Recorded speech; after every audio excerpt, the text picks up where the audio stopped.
Hi.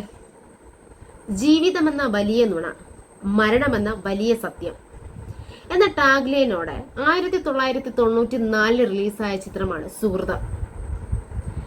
MT Vasudevan നായരുടെ screen പ്ലേയിൽ Harikumar direction ചെയ്ത് മമ്മൂട്ടി, ശാന്തി Krishna, Gautami, Manoj K Jayan, Kaviyoor Ponnamma, ഒടുവിൽ ഉണ്ണികൃഷ്ണൻ, നരേന്ദ്രപ്രസാദ്, കൃഷ്ണകുമാർ, അങ്ങനെ ഒട്ടനവധി താരനിരകൾ അണിനിരുന്ന ഒരു ചിത്രം. ഒരാൾ ഒരു മരിക്കും എന്നുള്ള ഒരു ഉറപ്പുള്ളൊരു വ്യക്തി തൻ്റെ മനസ്സിൽ ചിന്തിച്ചു കൂട്ടുന്ന കാര്യങ്ങൾ, അല്ലെങ്കിൽ അയാളുടെ ചിന്ത, അല്ലെങ്കിൽ അയാളുടെ മനസ്സ് എങ്ങനെയാകും എന്നൊരു രീതിക്ക് നമുക്ക് കാണാൻ പറ്റിയൊരു സിനിമയാണത് സുഹൃതം എന്ന് പറയുന്ന സിനിമ. ഫസ്റ്റ് തുടക്കത്തിലെ കാണിക്കുന്നത് രവിശങ്കർ എന്ന് പറയുന്ന വ്യക്തിയാണ്. ആളൊരു മാധ്യമ പ്രവർത്തകനാണ്. അയാൾ ഹോസ്പിറ്റലിൽ കിടക്കുകയാണ്, ക്യാൻസറായിട്ട് ഹോസ്പിറ്റലിൽ കിടക്കുകയാണ്. ഭാര്യയും തൻ്റെ കൂടെ വർക്ക് ചെയ്യുന്ന ഒരാളും തൻ്റെ ശിഷ്യനും അവിടെ ഉണ്ട്. അവർ ശിഷ്യനാണ് സാമ്പത്തികമായിട്ടൊക്കെ സഹായിക്കുകയൊക്കെ ചെയ്യുന്നത്. അത് മനോജ് കെ ജയനാണ് കേട്ടോ.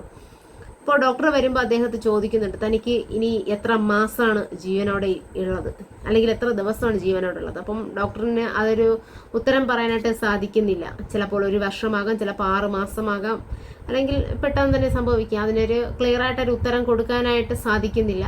അപ്പോൾ ഡോക്ടറോട് മമ്മൂട്ടി പറയുന്നുണ്ട്, തനിക്കിനി എന്ത് സംഭവിച്ചാലും ഈ ഹോസ്പിറ്റലിൽ കിടക്കാൻ എനിക്ക് വയ്യ, എന്ത് തന്നെ ആയാലും ഞാൻ എൻ്റെ നാട്ടിൽ പോകണം എന്ന രീതിക്ക് അയാൾ പറയുന്നുണ്ട്. അങ്ങനെ ഭാര്യയും അയാളും നാട്ടിലേക്ക് വരുന്നുണ്ട്. ഭാര്യയ്ക്ക് ഒരു ജോലിയുണ്ട്, കോളേജിലെ ലെക്ചറാണ്. അപ്പോൾ നാട്ടിലേക്ക് വരുന്നു. അവിടെ ചെറിയമ്മയും ഫാമിലിയാണ് ഉള്ളത്. പിന്നെ മുറപ്പെണ്ണുണ്ട്. മുറപ്പെണ്ണും മമ്മൂട്ടിയായിട്ട് ഒരു സ്നേഹമൊക്കെ ഉണ്ടായിരുന്നു മുൻപ് കുട്ടിക്കാലത്തൊക്കെ. അപ്പോൾ അതിനെപ്പറ്റി കടലിൽ പറയുന്നുണ്ട്. മുറപ്പെണ്ണായിട്ട് അഭിനയിക്കുന്നത് ശാന്തി കൃഷ്ണയാണ്. വളരെ നാച്ചുറൽ ആയിട്ടുള്ള അഭിനയം ശാന്തി കൃഷ്ണയുടെ.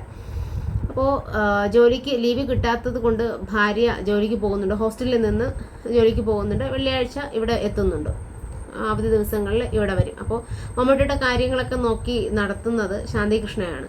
അപ്പോൾ സുഖമില്ലാതിരിക്കുമ്പോഴത്തേക്കും ഒരു ആശ്വാസം എന്ന് പറയുന്നത് ശാന്തി കൃഷ്ണയാണ്.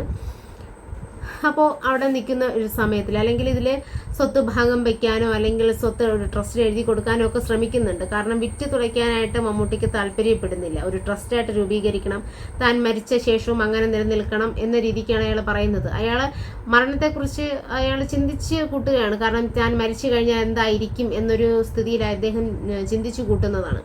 കാരണം മരണം മുന്നിൽ കണ്ടിരിക്കുന്ന ഒരു വ്യക്തിയാണ്. അപ്പോൾ ഭാര്യയ്ക്ക് ഇനി ഞാൻ മരിച്ചു കഴിഞ്ഞാലും ഭാര്യ ഒറ്റയ്ക്കാകരുത് എന്ന് ചിന്തിക്കുന്ന ഒരു തരത്തിലാണ് അയാൾ കാര്യങ്ങളൊക്കെ ചെയ്യുന്നത്.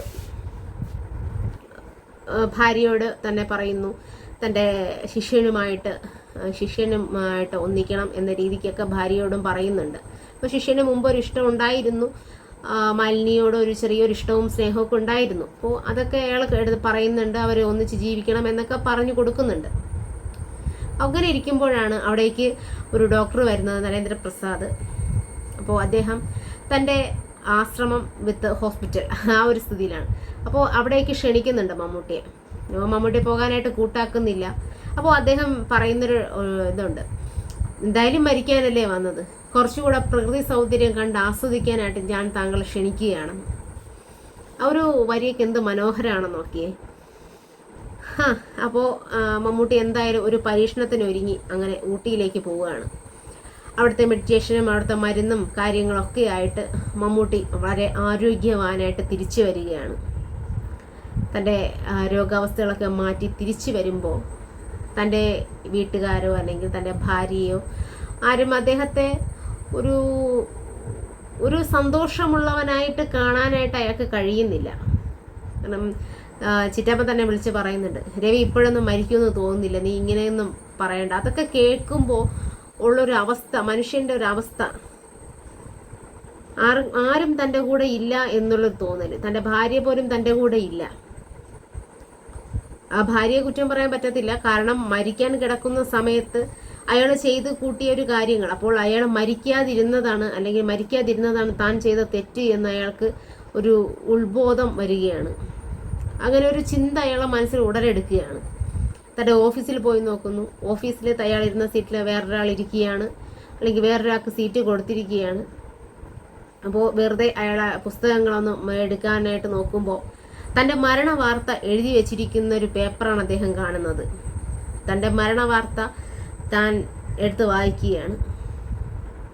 ആ ഒരു അവസ്ഥ അല്ലെങ്കിൽ ആ ഒരു വികാരം മമ്മൂട്ടി ഭയങ്കര നന്നായിട്ട് അഭിനയിച്ച് കാണിച്ചിട്ടുണ്ട്. അപ്പോൾ ആരും ഇല്ല എന്നൊരു തോന്നൽ അയാൾക്ക് ഉടലെടുക്കുന്നു. അപ്പോൾ അയാൾ മരിക്കുന്നതാണ് നല്ലതെന്ന് അയാൾക്ക് തന്നെ തോന്നുന്നു. ഒരു മാറാരോഗം പിടിച്ചു കിടന്ന ഒരാൾ വീണ്ടും ജീവിതത്തിലേക്ക് തിരിച്ചു വരുന്നപ്പോൾ അയാൾക്ക് ഒന്നുമില്ല. അയാൾക്ക് സന്തോഷമില്ല, ഭാര്യയില്ല, നാട്ടുകാരില്ല, വീട്ടുകാരില്ല, ആരും ഇല്ലാത്തൊരവസ്ഥയിൽ താൻ മരിക്കുന്നതാണ് നല്ലതെന്ന് അയാൾ വീണ്ടും തീരുമാനിക്കുന്നു. അങ്ങനെ ലാസ്റ്റ് കാണിക്കുന്നത് ഒരു തീവണ്ടി തട്ടി മരിച്ചു എന്ന രീതിക്ക് സ്വന്തമായിട്ട് വാർത്ത എഴുതി വെച്ചിട്ടാണ് പോയി ചെന്ന് ആത്മഹത്യ ചെയ്യുന്നത്. ഇന്നത്തെ കാലത്ത് മാധ്യമ പ്രവർത്തകരുടെ ഒരു ഇതായിരിക്കും അതിൽ കാണിക്കുന്നത്. മാധ്യമ പ്രവർത്തകർ ഇപ്പോൾ ഇവിടെ കൂടെ നമ്മൾ നടക്കുകയാണെങ്കിൽ മാധ്യമ പ്രവർത്തകർ എഴുതും ഇവിടെ കൂടെ ഓടുകയാണ് അല്ലെങ്കിൽ പറന്നു വന്നു. ആ ഒരു രീതിക്കാണ് ആ ഒരു കത്ത് അല്ലെങ്കിൽ ആ ഒരു മരണ വാർത്ത നമുക്ക് മുന്നിൽ കാട്ടിത്തരുന്നത്. ഒരു മായാലോകത്ത് അല്ലെങ്കിൽ ഒരു സത്യസന്ധമല്ലാത്തൊരു വാർത്തകൾ തയ്യാറാക്കുന്ന ഒരു മാധ്യമ ലോകം. വളരെ നല്ലൊരു ചിത്രമാണ് കേട്ടോ. ഒരുപാട് അവാർഡുകളൊക്കെ നേടുകയുണ്ടായി ഈ ചിത്രത്തിന്. ഇപ്പോഴത്തെ തലമുറയിലുള്ള മിക്കവരും ഈ ചിത്രം കണ്ടിട്ടുണ്ടായിരിക്കില്ല. കാണാത്തവരുണ്ടെങ്കിൽ ഒന്ന് ചെന്ന് കാണുക. മമ്മൂട്ടിയുടെ അഭിനയത്തെ കുറ്റം പറയുന്നവരും മമ്മൂട്ടിക്ക് ഒന്നും അഭിനയിക്കാൻ അറിയില്ല എന്നൊക്കെ പറയുന്ന ഒത്തിരി പേരുണ്ട്. അവരൊക്കെ ഒന്ന് ഈ ചിത്രം കണ്ടു നോക്കുക. ഒരാളുടെ മരണം മുന്നിൽ കണ്ടുകൊണ്ടിരിക്കുന്ന ഒരാളുടെ മനസ്സ് അല്ലെങ്കിൽ അയാൾ പ്രവർത്തിക്കുന്ന ഒരു രീതി കാര്യങ്ങളൊക്കെ ഈ സിനിമയിൽ പറയുന്നുണ്ട്. നിങ്ങളൊക്കെ ഒന്ന് കണ്ടു നോക്കൂ. എന്തായാലും ഇഷ്ടപ്പെടും സിനിമ.